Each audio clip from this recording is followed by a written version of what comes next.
Hello and welcome. This is Right Medicine, and I'm your host, Alex Howson. And I'm here today with Ben Riggs, a senior communications specialist at Kettering Health in Ohio, whom I had the pleasure of listening to give a presentation at the recent American Medical Writers Association meeting in Denver, Colorado.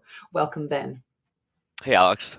Good to see you. Good to see you as well. We're going to be talking about storytelling and all sorts of good stuff today. But first of all, please could you tell us who you are and what your current role involves, or what you do in your current role? Sure, I'd be happy to. So, as mentioned, I'm Ben Riggs, and my day job is Senior Communications Specialist for Kettering Health, which is a health system just outside, based in Dayton, Ohio, which is about an hour north of Cincinnati. We have 14 medical centers or hospitals, another 120 healthcare facilities like urgent cares, outpatient facilities, and then roughly 15,000 or so care providers and other staff and employees. And so we're kind of spread, all that is spread throughout Western Ohio, but I spend a lot of my time near Dayton, which is where I live as well. And depending on the day, it changes, as is the case with most writers. But a lot of my role really comes down to providing a sort of quality assurance to a lot of the language that we're trying to produce at a system level. We have different departments and teams that cover their needs throughout the system, but quite a bit of my role has me with department leaders, hospital leaders, other specialists who are thinking about putting words in front of others, whether that's consumers, whether that's patients, other employees. And I've got colleagues whom are just incredibly talented and can run circles around me from a strategy perspective.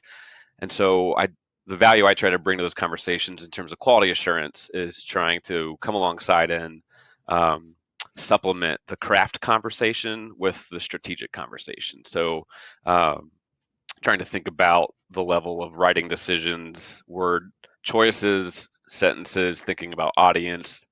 How does that change how we're going to go about um, communicating something, the context we're in situationally? So a lot of moving parts, but I think that's where our team approach really works, because I commit my mental energy to my world of writing craft and method, and then I've got colleagues who are coming alongside thinking about it more at the strategic level, and then by our powers combined, trying to communicate effectively. I know by talking to you and seeing you present at AMWA how much you love the craft of Mm, writing. How did you find your way into writing as a way to, earn a living? that's a great question. The Probably the straightest line through to answering it is the sort of background of my life. I can look back and tell that there was sort of this gravitational pull that writing always had. Um, and as I grew up and grew into that, I think certain teachers, educators, mentors, especially my mom, who was also a teacher, so I think she had professionally the eye for trying to inspire young people with the gifts they're presenting or the things they're interested in. And so all that combined, there was this sort of routine encouragement throughout the years to kind of be um, thinking about writing, or a teacher saying maybe, we didn't quite follow through on arguing your point well in your paper, but I love how you wrote it. And so, um, that kind of cloud of witnesses almost, and the background of my story um, came to a head in college when I had a professor who said something similar about a paper, and her follow up was to pick up Stephen King's really only instructional book that he's ever written, called On Writing. And so I found that, funny enough, in a bookstore on campus. I had gone to the Ohio State University for my undergraduate, and so I found it in a campus bookstore, and it was shoved between two smaller books that looked newer.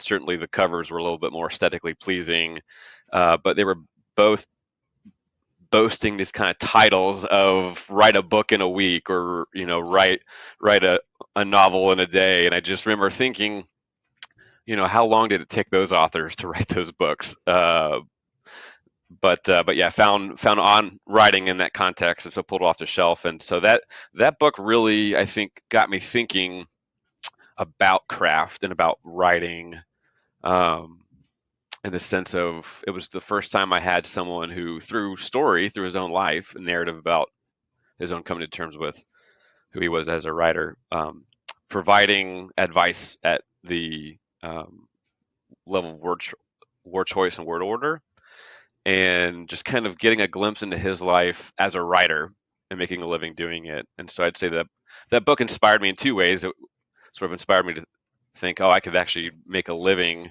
maybe not as a novelist, but in caring about words, and doing that on behalf of other people, and also caring about the elements of writing and being able to actually come alongside other writers.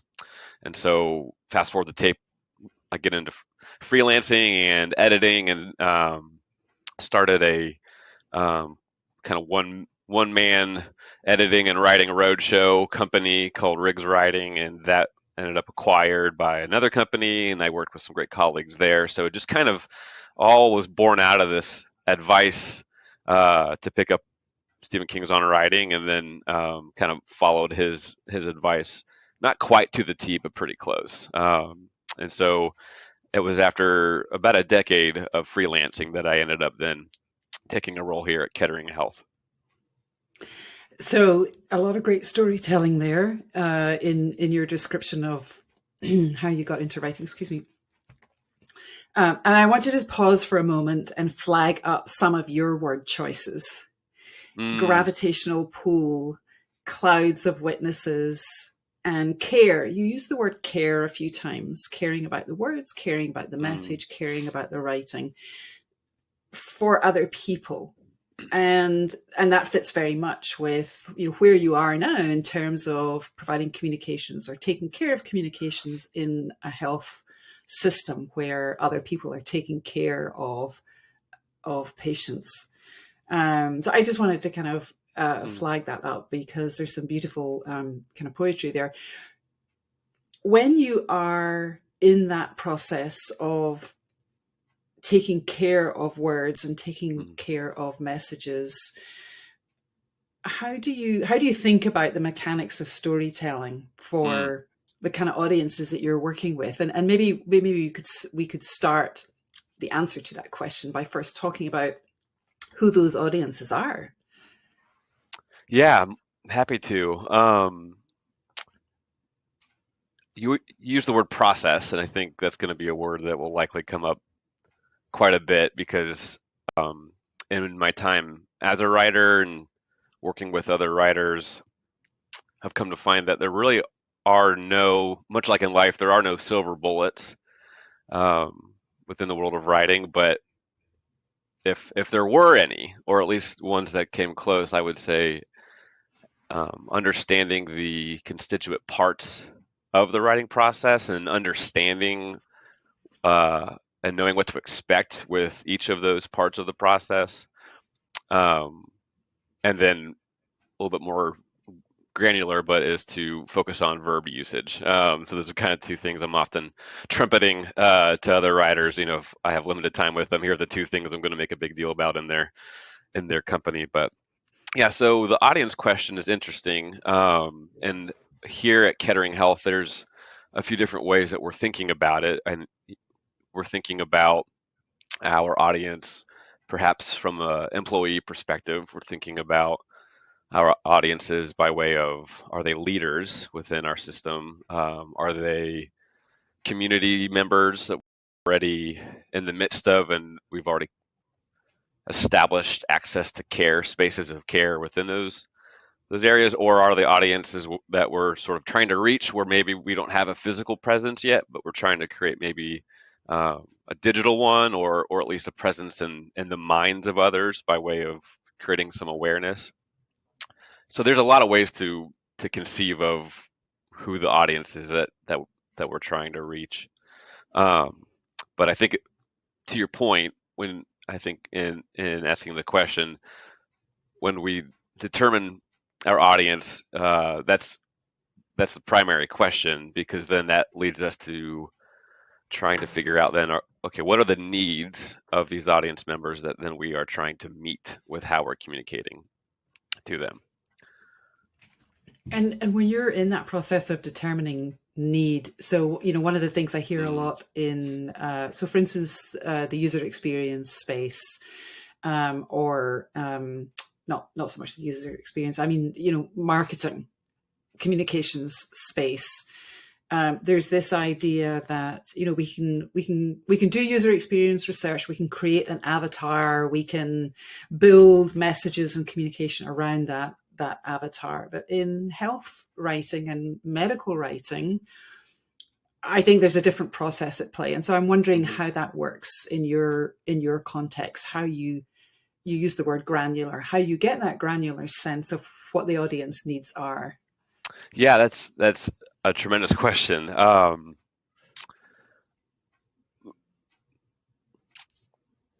first way of approaching that is perhaps an indirect answer to your question, but something that is important to me is that while certain situational needs shift between or among audiences and their contexts, I think that there are certain questions that will follow you from context to context. What's the average reading level that we're trying to reach? Where are people encountering content? Is it going to be on their phones? Is it going to be when they're Mm-hmm. walking through a door or into a lobby? Is it going to be at a certain time of day? I think, and that's where this wild world, sometimes Orwellian world of algorithms comes in. That I would be outside of my lane to speak authoritatively about. So, as a writer, what I've learned is that while it's important to understand what the situational needs are, I think from a reading comprehension level, the types of questions someone's going to maybe likely be asking if they're in one part of a community, perhaps that is underserved, under-resourced, versus another community that might have more access points to healthcare, and um, sort of keeping that all in mind, I like to go toward sort of the baseline and ask questions about what are sort of those, to use a Latin phrase, a priori, or uh, before the fact needs that, by and large, any human reader is is going to have. That the situational needs sort of hover above or find a foundation on top of, and at the end of the day, I think um, those needs are that most human readers want to have something that's clear. No one likes noise. No one likes to read something that's confusing and commit a lot of brain calories to deciphering something, especially in emergent situations or maybe where there's already a lot of confusion and they're desperately needing some clarity. I think another need is simplicity. Um, no, and I think this is true no matter your reading level. Clutter exists at every level of language, whether you're an academic or whether you um, are a person working hard in a factory to make a living and you need instructions quickly and you have a lot going on yourself. I think, and every level between, everyone needs simplicity. Everyone needs a communicator who is going to care about making sure that there's the right words are put in the right order for that person. Um, Brevity, to say the least. I think those things start to come together to create clarity. But brevity in terms of has a writer done the hard work of divorcing themselves from the words they've put on the page and that they've initially deemed is in the right order and is comprehensible? Are they going to be willing to go back uh, to that language and ask the question, what here is um, unnecessary? Perhaps what could be made more simple? Um, and then lastly, I think humanity. And I think humanity takes us into the realm of voice, which we can talk about at some point if you'd like. But I think in most cases, trying to make sure that you're not just communicating accurately, which is any writer's number one goal, I would say. Um, but as you move through processes of verification to ensure that what you're communicating is accurate, as you move through processes of selection that I think move you toward greater clarity, I think there needs to be a process in which you're asking yourself, is the way or how I'm communicating this appropriate? Not just the subject matter and what's being communicated, but is how I'm communicating it consistent or aligned with the needs of the reader. So I think, and those four words I would be remiss to not mention, I believe, come from William Zinsser in his book on writing well. I think he he packages those together: brevity, Yeah. simplicity, clarity, humanity, um, and sort of the old-fashioned, if it's not broken, don't fix it. Um, I I see those very much as sort of those a priori needs that readers have. And we'll make sure to include a link in the show notes to at least two of William Zinsner's book, as well as your own book, because Oh, you've written a thank book. you. Tell them a story which kind of parses out some of this process in a really Mm, accessible way. I think you mentioned a few thank things. you. Well, there's so much rich stuff actually in what you just said that I want to dig into a little bit. One is about confusion. You talked about voice and or confusion and clutter. So let's stick with those two things for now, because I think that one of the things, part of the reason we're having this conversation is we kind of got into how all of the things that you're talking about relates to writing for clinical audiences, Hmm. and how applicable what you're talking about is for that process of writing for clinical audiences, specifically in the context of continuing medical education or continuing healthcare education. And I think that one of the things that I see in writing, and I hear from writers who work in this space, is how challenging it can be to remove the clutter, Hmm. to to avoid the confusion, because the temptation is to stuff content filled with the accurate Hmm. um, details, but that nonetheless end up being challenging for the reader, because there's just so much stuff. And we know that clinicians they're reading on the hop too. They're reading on their phones. They're reading at the point of care. They're trying to kind of access their education in ways and formats that are um, demand brevity and Hmm. simplicity in the things that you talked about. So what kind of things? So here's my question: what kind of things contribute to confusion and clutter in writing, in health communications, Mm. and we're going to extrapolate to medical writing? Yeah, yeah, that'd be great. So I think clutter will never lead to clarity. I think we can probably, that's a safe bet to say. And so the other way of saying that is, I think where there's confusion on behalf of the reader, um, that means that there's some unmet expectations that the reader had for whatever they're reading and what they needed from it. And by and large, that those unmet expectations are probably born out of some confusion. And to kind of keep playing Law and Order here down to where the culprit is, that Mhm. that confusion typically, not all the time, but I think clutter is a part of those usual suspects that can very much lead to confusion in readers. I think it's important for writers of any stripe to remember that accuracy doesn't require exhaustiveness. One of the hardest things about writing is determining what your focus is, um, unvarnished, and to make sure, kind of the main idea that you want to communicate by the end of a piece, which requires sort of dutiful selection to be able to ask yourself, okay, I'm not going to cover everything in this piece of writing related to whatever it is.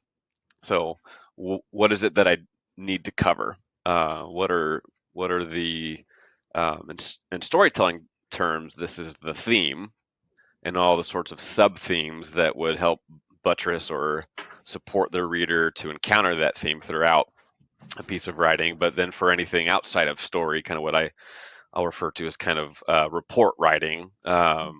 Report writing being sort of the opposite of narrative like writing, anything that is literary and using quite a bit of metaphor and creating scenes and uh, involving characters, right? That's all narrative. On the opposite side, we have uh, report writing and even some of the organizational strategies that are different, where narrative wants to lead more to a payoff at the end, where in a lot of report writing, we need to tell the reader pretty early on what's newsworthy or what's important, uh, sort of built around the conventional inverted pyramid. Um, but to that end, I see a lot of people with commitment to being accurate, thinking that that also means they have to be exhaustive. Um, that in order to say anything, they have to say everything about it, or it won't be accurate. I think this happens a lot with journalists who want to be objective in the sense of showing multiple sides of how an event impacted a town or something or a constituency, the stakeholders involved. But as you can imagine, if you think about that yourself and you start to ask, okay, well, who's impacted by this school board ruling, you can really follow that thread in a lot of directions, and can find yourself busied and overcommitted to trying to communicate on behalf of all of these stakeholders, all these people affected. And so I think that's true with when you're writing about something that's complicated within the world of medical writing, is the idea that in order to be accurate, I have to be exhaustive. And so I think looking at writing then as and the writing process as not just a means of how can I, in a clever way, put everything onto the page to get it all there and make it seem as if it's going to be preeminently readable, as opposed to what should likely happen, which is how can I take this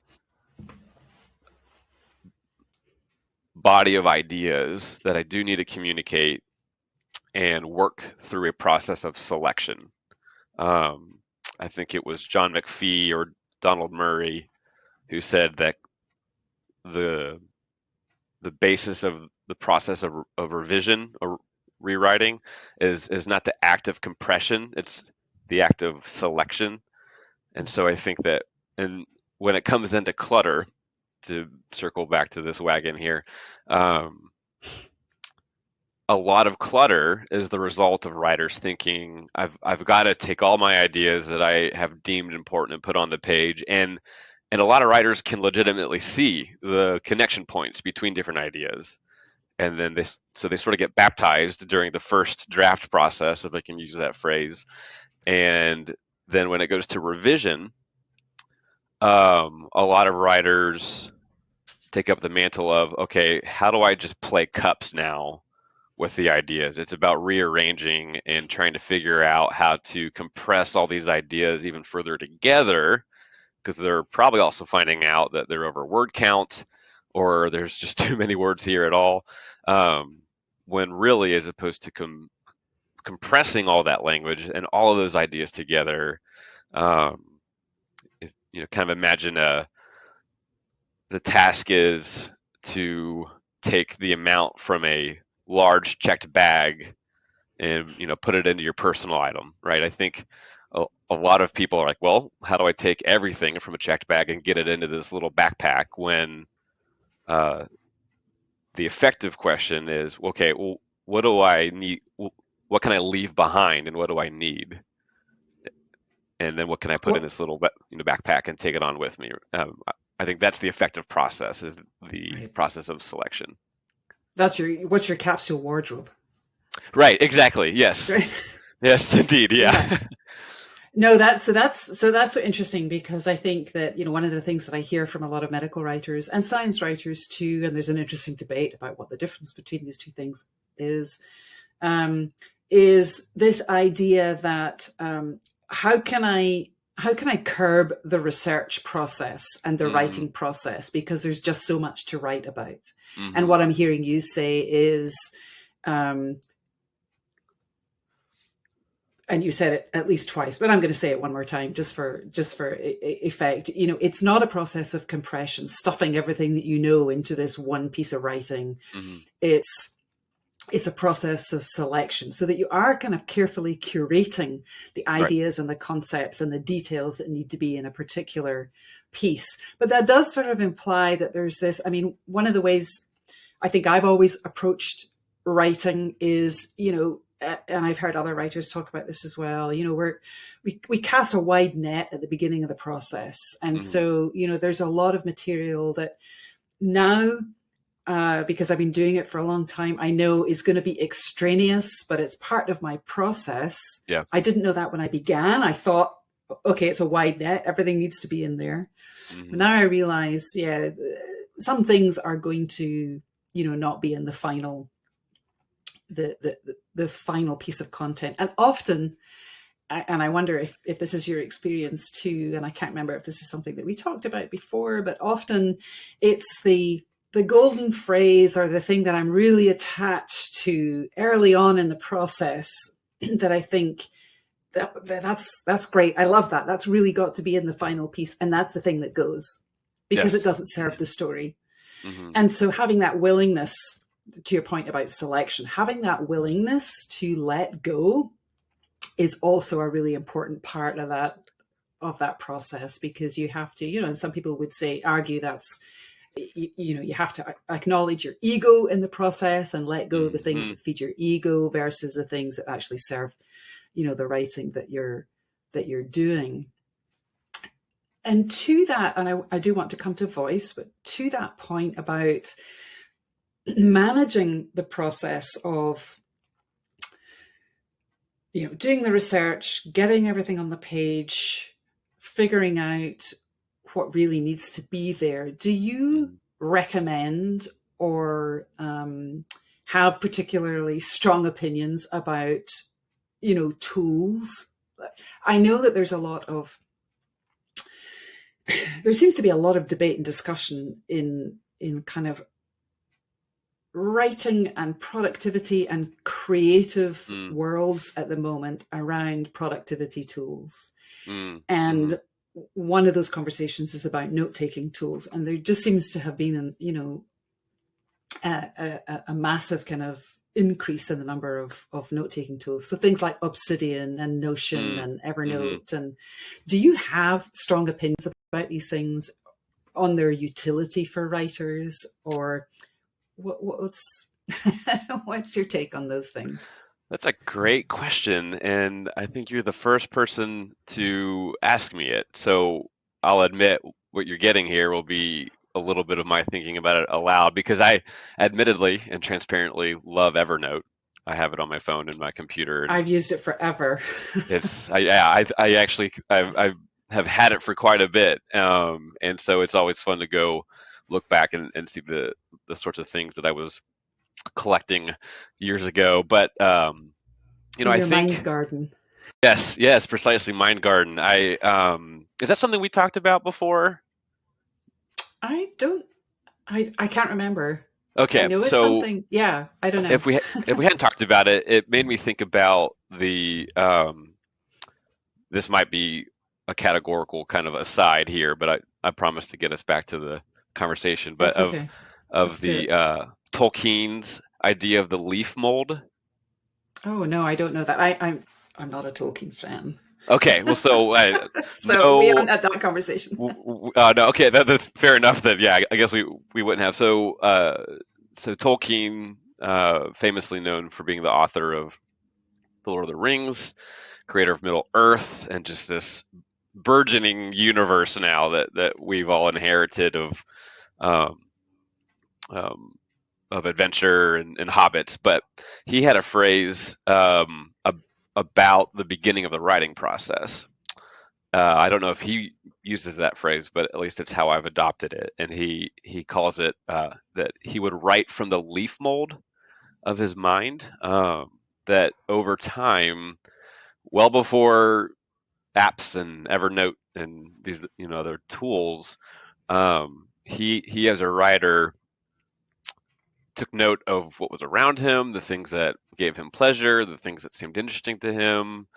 Took note of the landscape of literature, and maybe where things were at the time, where there's certain stories missing from certain canons and things like that. And just probably, I think too, he took took notice of himself and just kind of what he was thinking about and daydreaming about. And it was he culled all these ideas and little half ideas together. And what he talked about is that it would create this leaf mold. Now the leaf mold, and there are plenty right now here in Ohio because of our transition from fall to winter.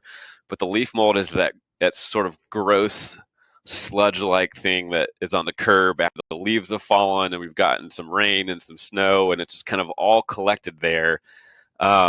And it's churned by tires and life happening, and you know I don't have to keep describing it, I'm sure, but essentially I think the idea is it's this very um, unesthetically pleasing place where just churning ideas happens, and you're just sitting with them, and then you're letting them kind of take life on their own and become another idea that you might run with. And so that's where, to the question, and I just love the idea of the leaf mold. Other writers talk about, the crock pot of the mind or the mind garden Right. and things like that. I think those are all good, but just, and perhaps it's because I'm a little nostalgic about the Midwest that this whole idea of the leaf mold stands out to me. But I think, because I think coming up with ideas or trying to determine what's a good idea to write about and how to write about it, whether you're literary writer or whether you're in the realm of nonfiction. I think the process of coming up with good ideas is something that's often overlooked. I think we just kind of assume that that's a quick thing that happens, and it's not. You want to qualify certain ideas and certain topics before you begin writing on them. So when it comes to tools like Evernote, which I'll speak to because I use it quite a bit, that's I really do. It's like the reporter notebook that I can't have with me all the time. And just because of its utility between screenshots and being able to voice memos and just kind of all these things I can put in one place, have them be secure. And I think there's the assurance that they're there. I don't know too much about the tech world to speak intelligibly about it, but I just appreciate that when I'm out and about, walking my dog Louie, which is, I do a lot of thinking on those walks. I've even written a whole essay about taking him for a walk, and that essay was sort of born out of some ideas I had and some turns of phrase, and I put them right into my Evernote. And they just kind of camped out there for a while, and then I returned to them, and it was nice then to be able to turn to my laptop where I've got a little bit more autonomy and can sit down with those ideas and start to create. Um, so I'm a fan of them. The only footnote that I'll add, so that this isn't an absurdly long answer to that question, is whatever tool someone uses to gather ideas, to do research, I think there's a certain amount of over reporting that is necessary. I tell writers, particularly when it comes to writing narrative, that the necessity of reporting to writing is that of the apple seed to the apple. You obviously can't have the latter without the former, but the extent to which you report is something like an orchard's worth of apples and apple trees to just fill one bushel. So I think those tools are great and can help the quality of over reporting not feel so intimidating. Because then I've got friends who are pretty old school. They still use the reporter notebook. I do at times. Mm. It can be hard to take that pile of paper and sit down with it and make sense of it. Um, but I do know that with a reporter notebook, just kind of specifically calling these out, they're finite, right? They have covers, and so at some point you're going to finish them, and then you need to sit down with the material, and that would be maybe the only word of caution I would have for someone using more digital spaces to collect their research or their thoughts or ideas is it's a little harder to have the cue that, okay, I need to sit down with this and start to really figure out what I have. And it's that moment of when do I stop that I think makes it really challenging for a lot of medical writers in particular, because I think Mm, we get stuck in reporting mode, sure. as it Yeah. were. And Hmm. and in medical education, I think one of the kind of interesting questions for me is always, what's the balance between sort of reporting and storytelling? Because in Yeah. medical education, you are looking for transformation. It's not just Right. a data dump or here's the information. It's here's what you need to do with the information in order to change your thinking or your practice, or Yeah. change your performance, Yeah. in some cases. Yeah. There's a lot of really interesting stuff there. I hadn't heard about the leaf mold before, but of course, leaf mold is organic, and I love that image of Hmm. things kind of sprouting and growing from that sort Yes. of Hmm. messy organic place. And it also reminds me of the Commonplace book. Have you come across? I don't think I So have. the Commonplace book is a kind of centuries old. I have one somewhere. They're tiny books, but the idea was exactly that you would. Um, I think they may even have a sort of medieval origin, but don't quote me on that. But the idea is exactly that you have this place to collect the Mm, things that interest you and that move you, inspire you, all of those yeah, things. But that's great. we'll go with leaf mold for the Yeah, yeah. mind. Or Donald Murray, who was a famous writing coach and columnist for the Boston Globe. Mm, He had his famous day books, which right. he he would keep on him, whether they were half sentences, kind of incomplete thoughts, or drawings that he had, but sounds like a similar idea. But yeah, he made the day book popular in that way. Um, so two things, I guess. One is I do want to kind of dig into this question of, from your perspective in health communications generally, what do you see as the balance between reporting and storytelling if your audience is a clinical audience? Is that something Mm-hmm. that you that exercises you? Yes, that's a great question. So I think I think the kind of reporting you do is born from the type of writing that you need to create. I think in general, whether I'm writing perhaps maybe a certain type of article for consumers, to help them understand certain therapy, or if we have like an awareness week that we're trying to draw attention to help connect people to a service line and the therapies they offer.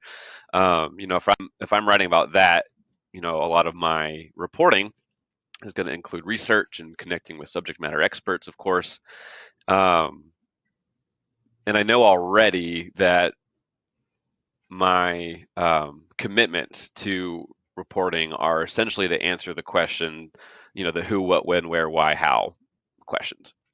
When I'm reporting for something like narrative, I'm trying to get a hold of the facts that are going to answer those questions, but I'm also trying to get a hold of the things of life and the things of the human experience that are going to help me take my answer for who and turn it into more like a character, and to take the facts that are going to help me answer what and turn it more into action, or a problem, where into setting, why into agency or motive. Um, and a lot of that really comes down to, asking the question, sort of, what does the audience need in this moment? If they need to know the information quickly, with some simplicity and clarity and brevity and humanity, then that'll drive my reporting, to, again, more of the sort of standard, um, 5 W's and H reporting, and what's going to allow for fairness too in all of that. And the way that I'm going to write it then is going to be shaped by what I've reported. I'm going to try to put the most important information toward the top, and then organize it so that there are supporting details, and if there are additional thoughts and little off ramps to a little conversation here or there, making sure those happen accordingly. um, but there's less of that build to the ending, where in most cases with certain pieces like this that are more, uh, Luis Rosenblatt, who was a writer, professor, linguist, calls this efferent writing. Kind of the idea comes from the Latin phrase to mean take away.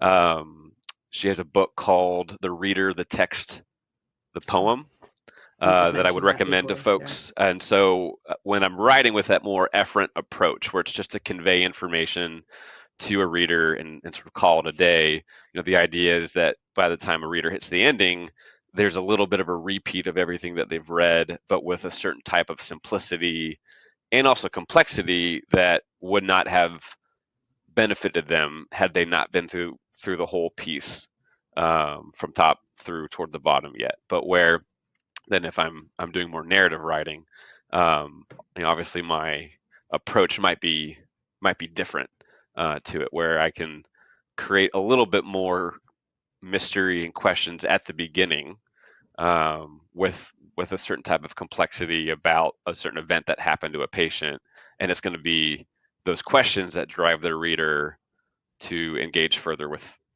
the with the text. So how I report is dramatically shaped by what I've decided I need to write or should be writing, and it really comes down to, do readers need the information quickly, succinctly?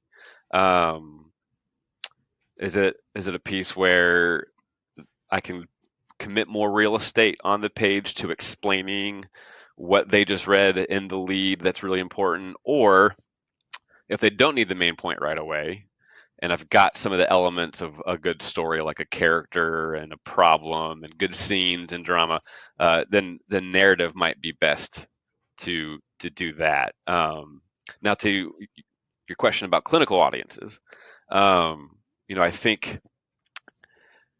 by and large, a lot of the writing for clinical audiences is going to go more of the efferent route. Kind of the more shaping things to convey information clearly and succinctly and, cogently. But I'm a big believer that everyone loves a good story. I'm a big believer that storytelling, in many ways, accomplishes certain goals within the world of communication that sort of information heavy efferent writing just can't accomplish, or it accomplishes very differently. To If you want to convey, um, a certain event that happened and a certain piece of technology that maybe is now a part of a health facility, and what it could mean for patients and, care providers and their time and recovery time and everyone's time.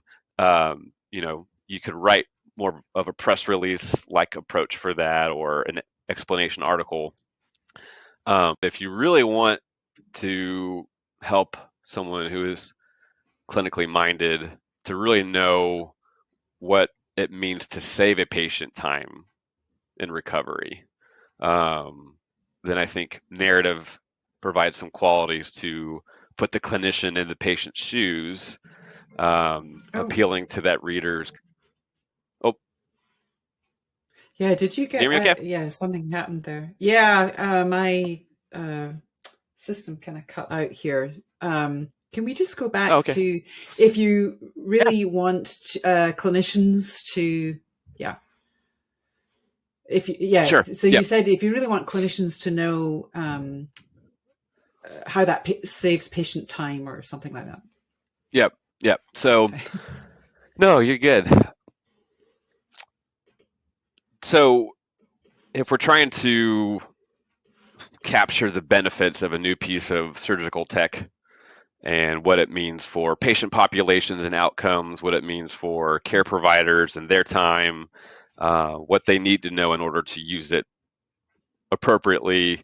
Uh, Stating the obvious, that's going to be much more of a typical piece of efferent writing where there's a lot of explanation. There's probably some diagrams. There's data.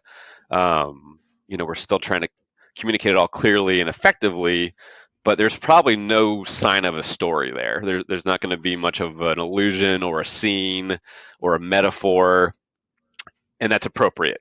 We and even to the level of voice coming off the page, we probably don't want this real boisterous personality getting in the way of what the reader needs to connect with.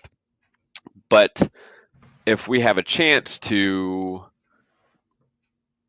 put the clinician in the patient's shoes, so to speak, and really not just connect, but really begin to care about what are the benefits of this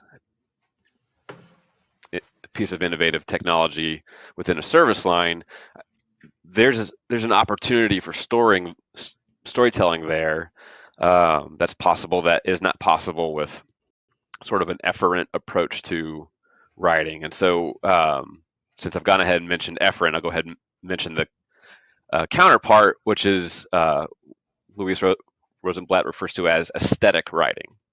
So it's the writing choices that convey information, no less, but are doing it in a different way. Um, and But I think if you want to put a clinician in a patient's shoes, they experience something without actually having to experience it themselves. Writing a good story in with a few words or a lot of words is going to be much more effective than trying just to appeal to the intellectual component or part of a clinician with a more information heavy piece of writing. And you use that word care again, and I think Hmm.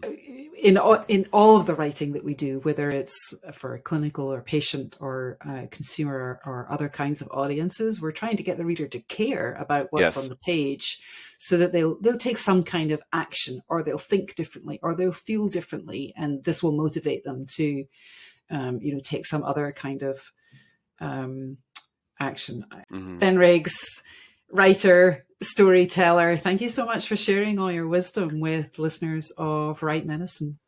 Oh, it is my pleasure, Alex, and thank you so much for having me. It's good to see you again. Yeah, you too.